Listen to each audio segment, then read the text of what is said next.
Thank you so much. Great to be here at BMC. I am deceptively youthful looking. Thank you. This is my favorite table already. I've been doing this a really long time, so long that when I started in the online marketing business, domain names were free. And in 1993, my partners and I sold Budweiser.com to Anheuser-Busch for 50 cases of beer. And we totally thought that we got the better deal. Like, that's so much beer, man. About that time, I went on vacation, and my partner registered some domain names without me. And in 2004, he sold beer.com to Molson Brewing, you can see a theme, for $7 million. He has not worked a day since, and I am here with you. Thank you. Do not go on vacation, that's my thesis. I am Jay Baer. You can find me at jaybaer.com, LinkedIn Jay Baer, also on Twitter at jaybaer. By 2020, a majority of customer decisions will be based not on price, not on availability, but on customer experience. You're going to hear a lot about customer experience today. Many of my friends are going to talk to you about customer experience as well. But I think we overcomplicate customer experience in a lot of ways. It's really quite simple. Customer experience is how we make our customers feel. And those feelings are driven entirely by expectations. Every customer you have, every customer you'll ever have, carries around a set of expectations at all time. You have an expectation for how this amazing event is going to go. You have an expectation for how your hotel room is going to go. You have an expectation for Beatles love. We all have expectations. And when you can exceed those expectations in one or more powerful ways, that's where a great customer experience lies. And when you fail to meet those expectations, that's where a terrible customer experience comes from. Now, you can actually build an entire business based on the premise of exceeding these expectations. One of my favorite examples is Holiday World. Located 90 minutes south of my home. They are in Santa Claus, Indiana. I live in Bloomington, Indiana. There are 4 things in Santa Claus, Indiana. 3 of them are corn. The 4th one is Holiday World and Splash and Safari, which is a family-owned water park and amusement park. Now, they have several strategic disadvantages. They are totally in the middle of nowhere. I cannot emphasize that enough. They are family-owned. They do not have a tremendous amount of marketing budget. And because they're independent, they have no characters. They don't have Mickey Mouse or Spider-Man or Harry Potter. What they do have is Christmas Land and Thanksgiving Land and Halloween Land. I'm not making this up. This is what it actually is. But they have an unrelenting focus on exceeding expectations. Here's how they do it. Imagine you go to Holiday World and Splash and Safari. You enter the park, and over here in the corner, you see a hut, a sort of small building, and you think, oh, that must be a tiny restroom. But it is not. It is actually a free sunscreen station.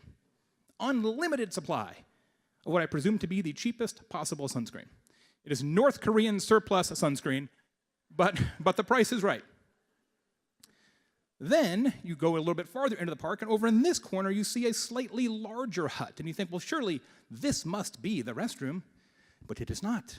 It is a free soda station. Unlimited supply of free Pepsi, Diet Pepsi, Mountain Dew, fruit punch, root beer, lemonade. You have never in your life seen a happier child than a child from southern Indiana or northern Kentucky who realizes that A, they're at an amusement park, and B, soda is free.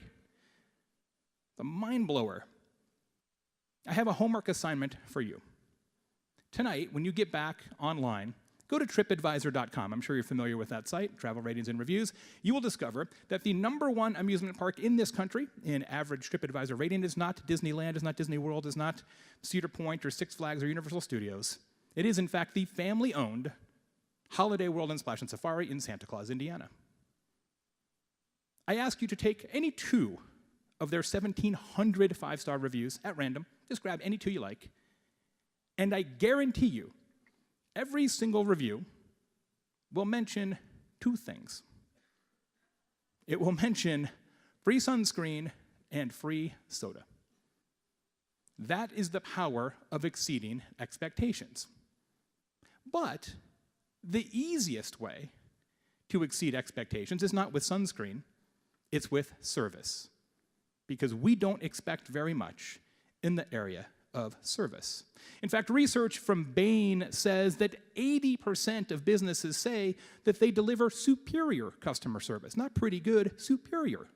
Many of you may think the same about your own business. The problem is 8% of their customers agree. So we all think we're good at customer service, but none of our customers think we're good at customer service. This is a tremendous opportunity to exceed expectations. Especially because today, like never before, customer service is a spectator sport. So many of the interactions that we have with our customers and our prospective customers take place in public now. That did not used to be the case. Every time you reply to a tweet or reply to a Facebook review or answer a Yelp review or any other form of customer service, tens or hundreds or thousands of other people are watching that interaction, and each of them represent potential business for your business. Which is why we say that customer service is in many ways the new marketing. It is the ability to drive business through your door. So I'd like to introduce to you this morning the Hug Your Haters model. How to exceed expectations with service in the modern age. The first step in this model is to fundamentally embrace complaints, which requires a bit of a psychological shift. Because complaints are difficult. It's hard. When somebody complains about your business, it makes you feel like somebody said your baby is ugly. Nobody likes that. But as I mentioned, I've been doing this a really long time. And in my 25-year career in business, I've learned one thing, which is that praise is massively overrated. It's the most overrated thing in business and perhaps the most overrated thing in life. Because every time somebody says to you, "Oh, you're so great at this. Oh, you're so great at that," it makes us feel terrific. But it doesn't teach us anything. Because in almost every case, we already know what we're good at, do we not? So ratifying that is psychologically attractive, but it doesn't make any difference. What makes you a better business, what makes you a better marketer, what makes you a better spouse or friend or parent is, in fact, negative feedback and criticism. It is the petri dish for improvement. My friend Aaron Pepper was, until recently, the head of marketing and customer service for a business called Le Pain Quotidien. Le Pain Quotidien is a chain of bakeries and cafes. They have about 220 locations. They're based in Brussels, many locations here in the States, however. And when she started at this job, she said, "Here's my goal. I want to triple the number of complaints that we get." And her manager said, "We may have made a terrible hiring mistake." And she said, No, hear me out. Here's the plan. We're really good, right? We're disproportionately good at the bakeries and cafes business. Do we all acknowledge that? They said, yes, we acknowledge that. But we're not perfect. And the only way we're going to continue to get better is to find the things that we can get better at. And we need our customers' help to do that. So she audited all the touch points that they have with customers: email, social, website, receipt messages, signage in the stores. And in every one of these places, she added a nudge for feedback. Something along the lines of, "Here at Le Pain Quotidien, we want to be the best chain of bakeries and cafes in the world, and we need your help to get there. We are listening, and we'd like to know exactly how your experience was this morning or this afternoon. You can call us, you can text us, you can Snapchat us, you can send us a needlepoint. Whatever you like, we are listening." Guess what happened? She had 3 times more complaints, as predicted. Then they analyzed those complaints, found some things they didn't even know were an issue, fixed those things. Guess what happened next? All the complaints went away. See, what Aaron understands, that all of us must understand, is that to get fewer complaints, we first must get more complaints. It's a 2-step process. To get fewer complaints, we first must get more complaints. And that requires a psychological shift to truly embrace complaints as the raw material for improvement. Now, as mentioned, it is difficult to get complained about, but it actually happens relatively infrequently. Out of every 100 dissatisfied customers, only 5 will complain. Which means that every time you get a complaint, that person, on average, represents 19 other people who probably had the same issue, but just never said anything. Those are the people, the meh in the middle, the ones who just disappear and stop coming, who never tell you what their dissatisfaction was. Those are the people that kill businesses, not the complainers. The second piece of this system is to answer every complaint, instead of the ones that we are comfortable addressing. I did a tremendous amount of research for my book, Hug Your Haters, did a giant survey on the science of complaint, who complains, where they complain, why they complain, and how, and discovered that today, 1/3 of all customer complaints are never answered. Never. And I bet you that's happened to some of you. Raise your hand if you've ever complained to a business and heard nothing back. Almost every single person. Keep your hand up if that made you feel better about that business. Right? But we do this routinely. We consistently ignore negative feedback. For whatever reason, we cobble together as being relevant. After all, no response is a response, isn't it? No response is a response that says we care so little about your dissatisfaction that we refuse to even acknowledge it. A customer you ignore is a customer you're going to lose in almost every case.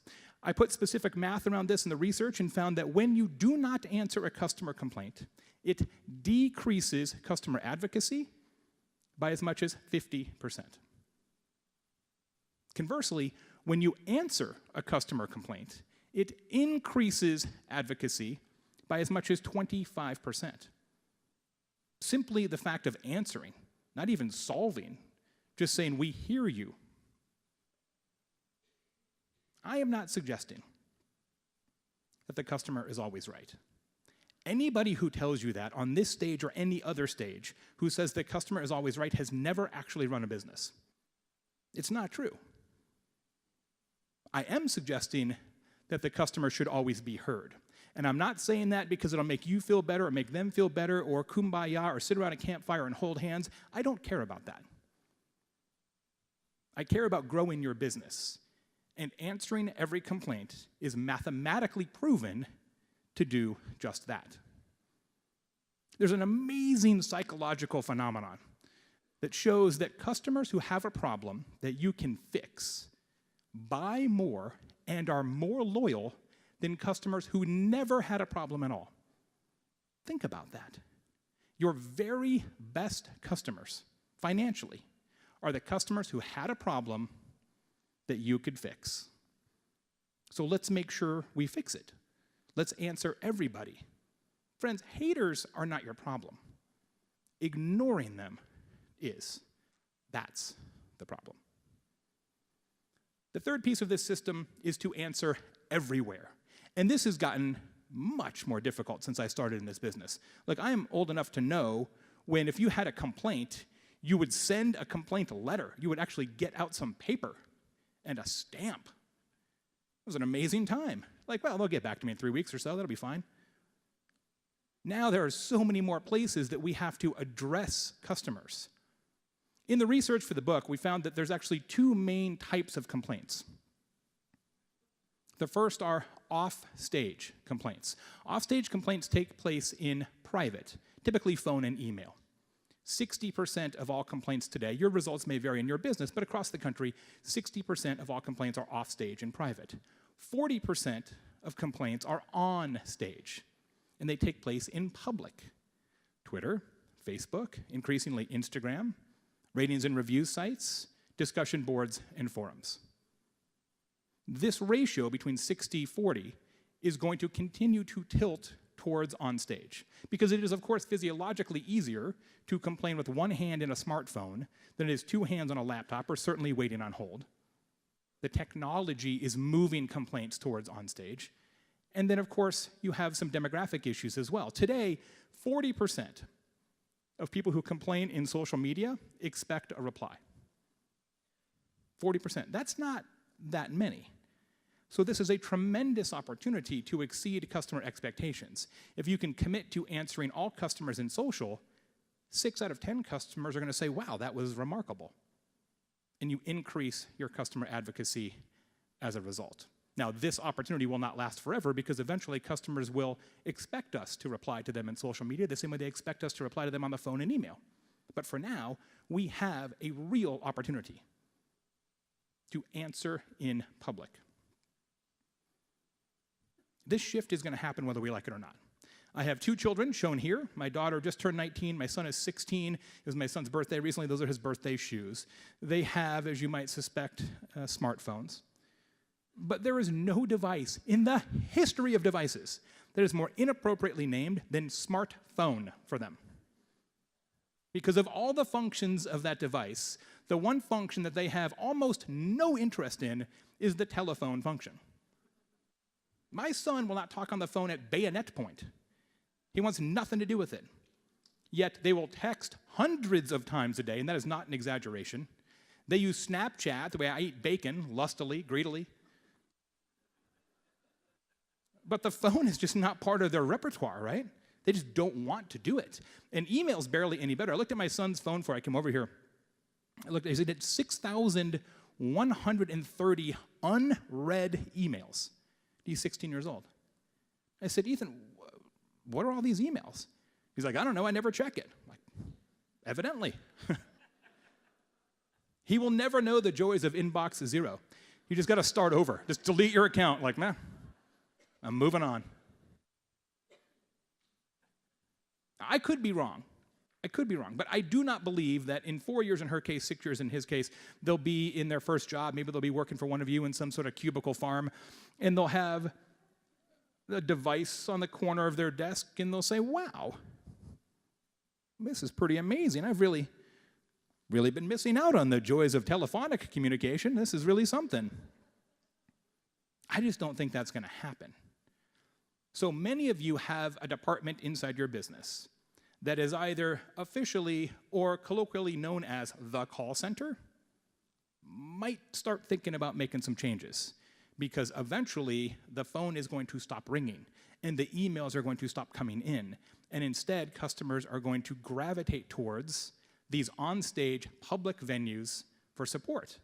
And we have to run ahead of that curve. We have to answer customers in the places and in the ways that they want to be answered instead of the places and the ways that we as a business find convenient. And we need to start now, before it's too late. But when we answer, we must do so with empathy, which is the 4th piece of the Hug Your Haters system. My friend Chris Rund is a graphic designer. Chris lives in Bloomington, where I live. And maybe because he's a graphic designer, or maybe he's just a fool, Chris has all white carpet. And you shouldn't do that. You're not Jay-Z. Like, come on, man. Like, there's no point to this. Not only does Chris have all white carpet, but Chris also has a cat, as do many of us. Let's just do a survey here. How many of you have a cat? Raise your hand. Wow, not very popular amongst marketers. That is an interesting, I'm not totally sure what that means, but there's a blog post in there somewhere, I think. I wouldn't say that I have a cat. I would say that I live in a house where a cat also lives. I think is because you never really own a cat, right? So like all cats in history, on a regular basis, Chris's cat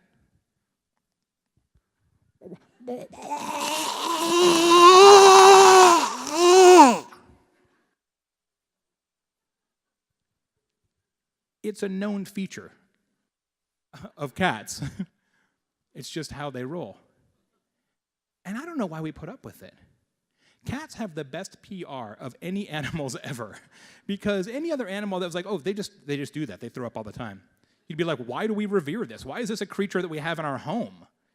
Since Egyptian times, it's like got statues and everything. They have amazing PR. I don't know who's the cats are hiring, but they're brilliant. So Chris's cat is staining his white carpet, and Chris is very upset about that. So he sends an email to the Meow Mix brand cat food company, which is the brand that he happens to feed his cat. Guess what he heard back? Nothing. He heard nothing back.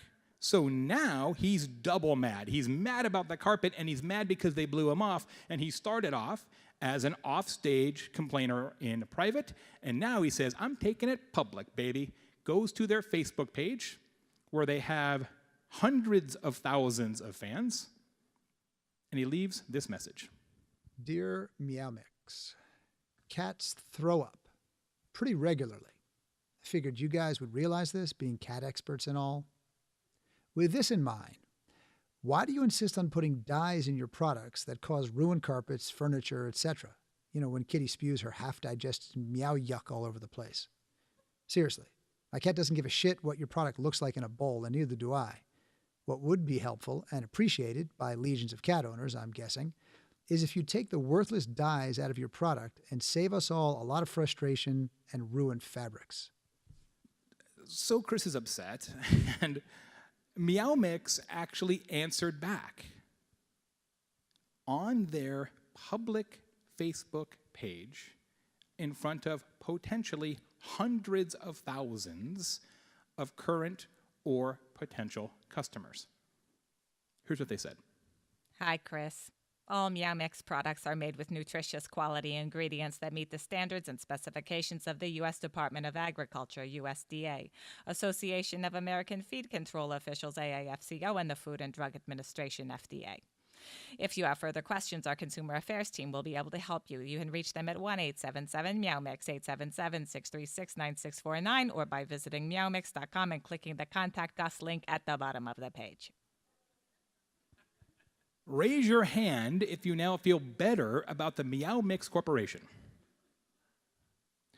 They made a classic mistake. They tried to information him to death.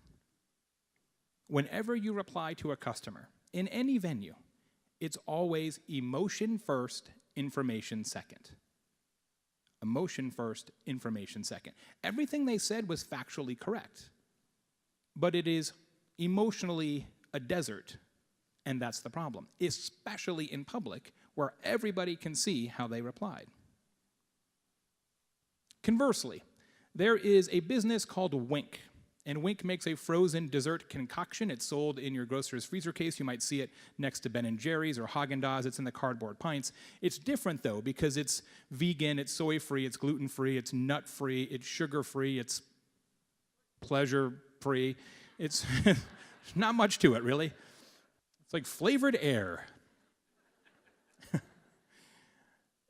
It is polarizing, as you might suspect, and they had a customer go on their Facebook page, 45,000 fans, not as many as Meow Mix, but still, it's a lot of Facebook fans for a small business, and this gentleman's actual Facebook account name, which I don't even know how this is possible. I think it's illegal to use a fake name, but somehow he did. His actual Facebook account is Random Musings of a Barefoot Libertarian Hippie, which is a red flag. I think we can all agree. If he comments on your Facebook page, feel free to call me, and I'll help. So he leaves this message.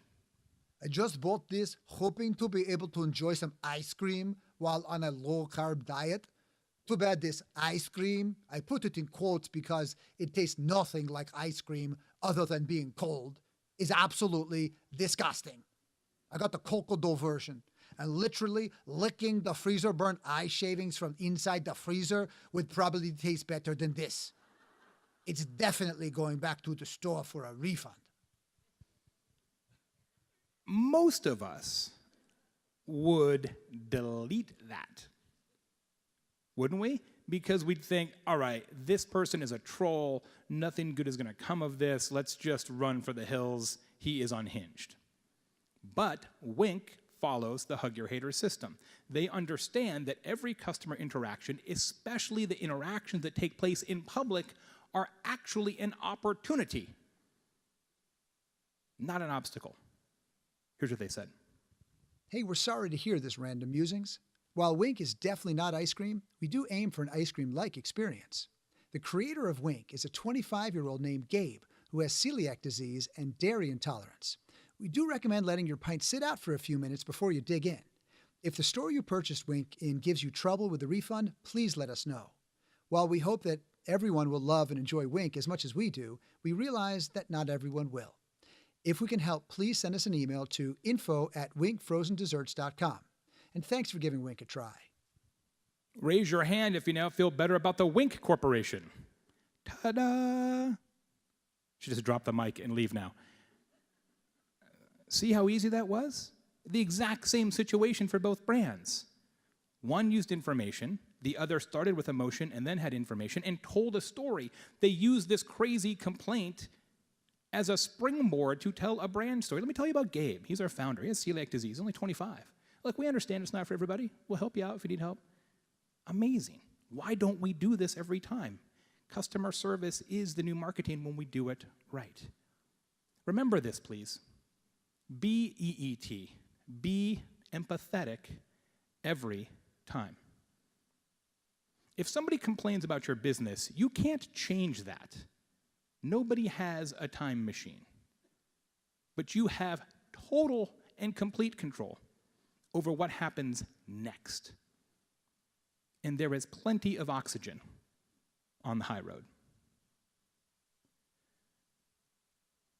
However, a quick operational note. When you reply to a customer, especially in public, never, ever, ever, ever reply more than twice. Nothing good becomes of it. If somebody says, "We hate you," you answer back, "We're terribly sorry, how can we help?" They say, "You can't help, I just hate you." You answer back, "Wow, we must have really done something to offend you. Can we talk about this in a more nuanced capacity, maybe telephone, email?" "I don't want to talk to you, we just hate you." You just walk away from the keyboard at that point. Because this person has proven that they do not actually want help. They just want an audience. More importantly, you have proven to all of the spectators watching that you do care, that you will assist, that you are willing to interact, that you are listening. You don't have to go back and forth with every customer. Remember, the real economic value of customer service in public is not the customer, it's the spectators. Go on record for the spectators, demonstrate your values, do it like Wink does it, and then walk away if you have to. Reply only twice. The third time's the harm. In many cases, when we reply to customers, we use language or phrasing that we feel is harmless or innocuous. But it does not feel that way to our customers.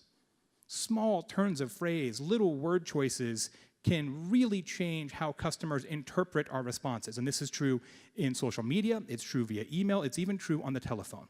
So I put together a small little ebook about this called The 13 Words You Never Say to a Customer.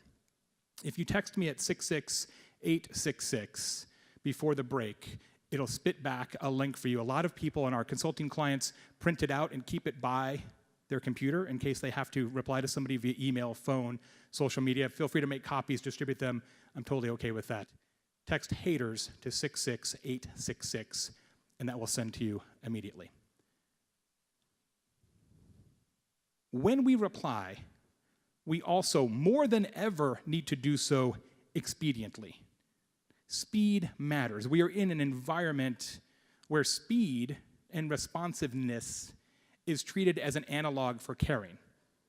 If somebody gets a reply quicker, it feels like you care more about them. 40% of people who complain in social media, according to my research, expect a reply within 1 hour. Many businesses are not set up to reply that quickly. And our consulting clients at Convince and Convert ask us this all the time.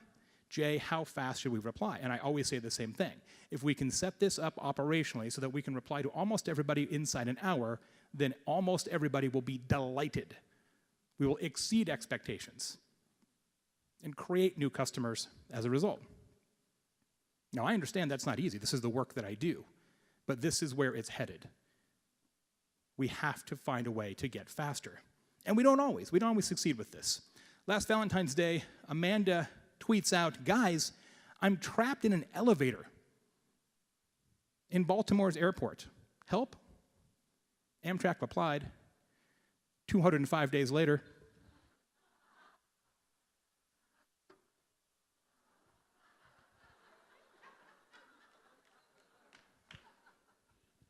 I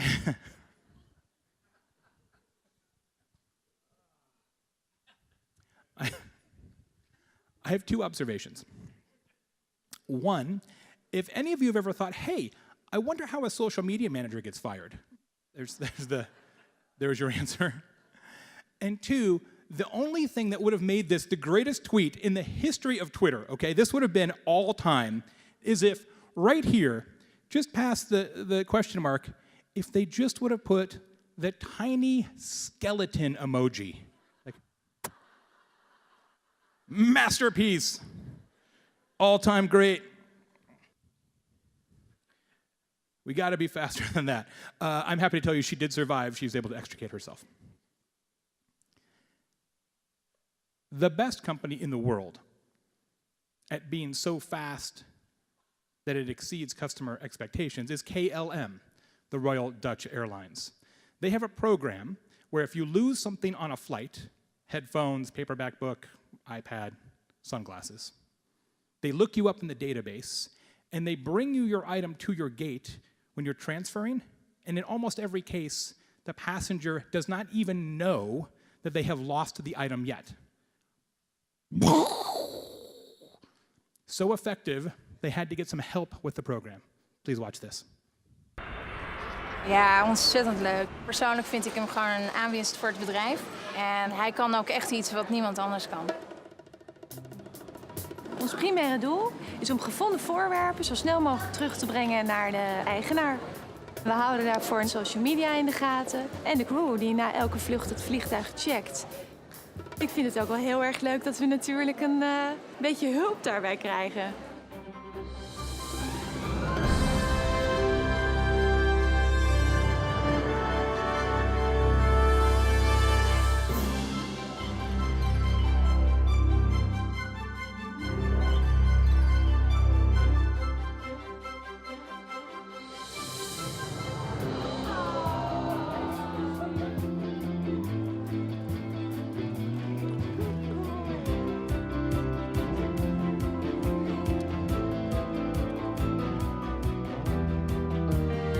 Trainen op spierkracht, uithoudingsvermogen en ja, socialiseren. Ja, en als je die reacties ziet, dan is dat eigenlijk wel heel mooi.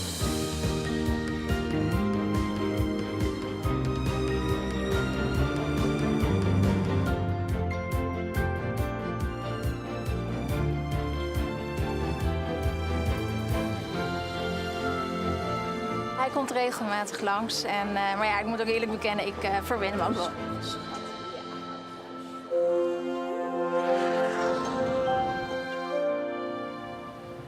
Mind your step. Mind your step. Let's hear it for the Wonder Beagle. Right. It's pretty great. If a Beagle brings you your headphones, you're like, dude, I'm flying only this airline forever. I'm moving to the Netherlands. This is how we're going to handle that. Exceeding customer expectations with service. At every turn, though, the greatest service, the service that makes a difference, is infused with humanity. And our default reaction, especially in medium-sized and large companies, is to rob it of the humanity. Think of the Meow Mix example. When we can insert humanity back into our interactions with our customers, we are, by definition, treating them as human beings, as peers, instead of as the company. We trust each other far more than we trust any companies. And so the more that we can break down those barriers in our customer interactions, the better off we'll be. Warby Parker, the eyeglass company, does this particularly well. They have in-home try-ons, as some of you may know. They'll send you glasses. You can check them out on your own. They don't have the prescriptions in them. They're just empty lenses. But then you can go on Twitter and take selfies and say, I don't know, do these look okay? So Whitney did this. Whitney says, hey, at Warby Parker, help. What do y'all think? Any recommendations? Now, what most brands would do is they'd send her back a tweet and say, Whitney, those look great. You should give us some money now and buy them. They didn't do that. They added humanity. They sent her a video with a link on Twitter. Hey Whitney, this is Kevin from Warby Parker. We'd be happy to help you out with your home try-on, and since it's the holiday season, we thought the best way to do it would be in a jingle. So here we go. We really love your well teas. You can count on Warby. Please go show all the friends you know, and hope for some Warbies under the tree. There you have it, Whitney. We thought the Welties looked great on you. Go show all your friends and family, and I hope you have a very happy holiday. If what you're expecting is a simple tweet, and what you get is a custom video from hipster heartthrob, like Christmas sweater Jason Mraz guy, you're like, I'm totally in, I'm buying these and 4 other pairs. And I'm telling all my friends. It's their version of free sunscreen. The exact same idea. A reminder, text haters to 66866. I'm going to throw it up there one more time. I want to tell you a final story that I learned myself about how important humanity is in service. When I was in 2nd grade, I grew up in Lake Havasu City, Arizona, which is only 2 hours from here. Las Vegas is where we went school shopping. This is our home airport. A kid moved to our town from Yonkers, New York. His name was Al Parente. He was an Italian kid from New York, and we became best friends, despite the fact that he's a huge New York Yankees fan. Best friends in grade school, best friends in middle school, best friends in high school, best friends after high school. Such good friends, in fact, that Al Parente married my wife's sister. So my best friend became my brother-in-law. And I totally recommend that. And it's a super good plan. If you can engineer that, recommend that. Go for it. This picture was taken in 1998. It was the best of times. It was like an episode of Friends. That's me. That's my daughter, who you saw a few slides ago, who's now 19. That is my best friend and brother-in-law, Al Parente, and that's my sister-in-law, Sarah. All of our buddies in our backyard. 2 years after this picture was taken, Al was diagnosed with an aggressive form of brain cancer. And he had a series of increasingly invasive brain surgeries. One of the byproducts of one of those surgeries was that he lost the power of speech. He was okay-ish, he just couldn't talk. 3 months after that, the Arizona Diamondbacks played the dreaded New York Yankees in the 2001 World Series. At this time, I was living in Phoenix. My office was in downtown Phoenix. I had season tickets to the Diamondbacks and had since they became a franchise. I got 2 tickets to Game 7 of the World Series, and I knew there's only one person in the world I'd take to that game, my brother-in-law and best friend, Al. This World Series, as some of you may remember, was delayed by the 9/11 terrorist attacks. And security for this game was incredibly high for the whole series. They brought in all kinds of extra security. FBI, CIA, alcohol, tobacco, and firearms, plainclothes folks. They welded shut all the manhole covers for a mile around the stadium. It was intense. A few weeks earlier, when the playoffs had started, our other friend Pete, I shared the tickets with Pete, they were in his name. Pete managed to lose all of the playoff tickets. They sent him a big giant envelope with all the tickets, and somehow he lost them. I don't even know how that's possible, but he did. It was, however, a simpler time. Despite the security, we would just go to the box office and give them our ID, and they'd go in the back and use one of those like crappy dot matrix printers we used to use. Be like, and here you go. They'd give us a ticket that looked like a kid made it. I'm like, okay, fine. So Al and I go to Game 7. We go through we get our tickets, sit down. Our seats were behind the third base dugout. Bottom of the first inning, Al pantomimes to me that he's going for a cigarette. Okay. So he walks down the left field line, and he goes out this door that accesses an outside the stadium smoking patio. So I watch him go out there. I'm in my seat, and An inning and a half goes by. 45 minutes. I'm like, where is Al? This is the greatest cigarette in the history of tobacco. It is, it is Game 7 of the World Series. Like, what is the story here? I should maybe just investigate. So I trot on down here, boo-doo-doo-doo-doo, go out the door, and I see Al up against a brick wall in handcuffs. And a security guard is like barking at him. So I say, hey, what's going on here? And security guard says, are you with him? I said, yeah, that's my brother-in-law. Boom, puts me in handcuffs. Both of us are in handcuffs up against a brick wall. Turns out, when Al tried to go back into the game, he did not have the regular souvenir ticket. He had a weird dot matrix ticket that looked like a kid made it. And when questioned about this discrepancy, Al refused to answer. Very suspicious days after 9/11. This was not a regular Diamondback security guard. He was brought in special for the game. I think he was alcohol, tobacco, and firearms, as I recall. And he's like, this is not the ticket. This is not the ticket that every other single person has. This guy won't say anything. You can just stay here. And we did. We were in handcuffs for an inning, and a second inning, and a third inning, and a fourth inning, and a fifth inning. 2 hours we stood there. Game going on just inside. And then I saw a gentleman walk around the corner, and he was wearing a Diamondbacks polo shirt. And he was going into the game, and he sees us out of the corner, and he says, oh, and he comes over, he says, what's going on here? And I explained, and he said, oh, I'm Chris Johansson. I'm in charge of group sales. I was going in to check on one of our big groups in the skyboxes, make sure they're okay, but wait right here. Yeah, like I have a choice. Mission accomplished.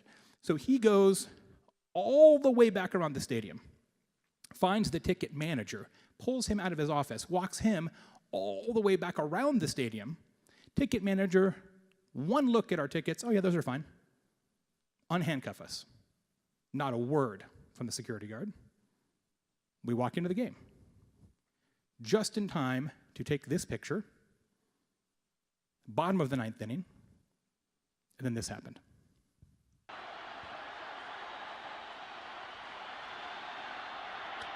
Floater, center field. The Diamondbacks are world champions. Amazing rally at the end of the game. Pandemonium. 49,999 jubilant Diamondbacks fans. One super unhappy Yankees fan. 3 weeks later, I lost Al for good. And that experience bothered me for 14 years. I wrote complaint letters and emails and calls, and guess what I heard back? Nothing. And it bothered me for 14 years until I started writing this book. And then I realized that the story is not about what they did to me. The story is about what he did for me. Because without Chris Johansson stopping what he was doing and coming over and checking on us, we might still be in handcuffs. I certainly would not have that picture of Al, the last picture I have of Al. How many of you have a business card that says customer service on it? Raise your hand. 2 people. Chris Johansson's card didn't say that either. It said group sales. But I can tell you firsthand that he was absolutely in service. And we all need to embrace that opportunity.